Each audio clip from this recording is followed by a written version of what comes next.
Petit résumé sur les carences alimentaires après ce que nous venons de lire ensemble. Ce qu'il faut retenir, c'est qu'il existe deux types de carences.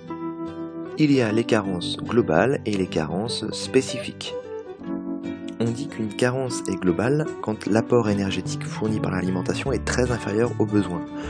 En gros, c'est quand il manque pratiquement tout dans l'alimentation. Il manquera donc les macronutriments, rappelez-vous, les grandes familles de molécules, protides, lipides, glucides, et également les micronutriments, à savoir les sels minéraux et les vitamines.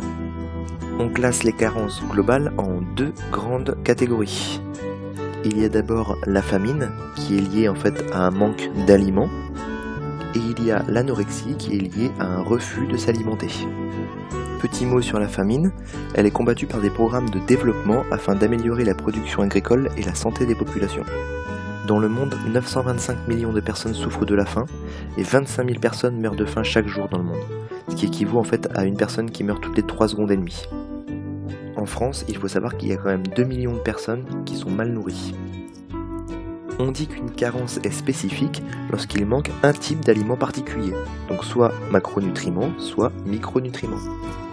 Une pathologie que vous devez retenir dans les carences spécifiques est le kwashiorkor. Cela correspond à une carence en protéines animales.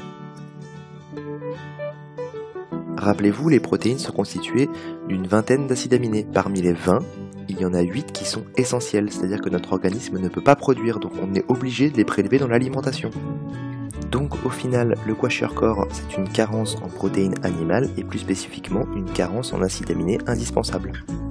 Cette maladie touche les enfants et on peut la reconnaître facilement car en général le ventre est très gros. Il a un abdomen dilaté et œdémateux.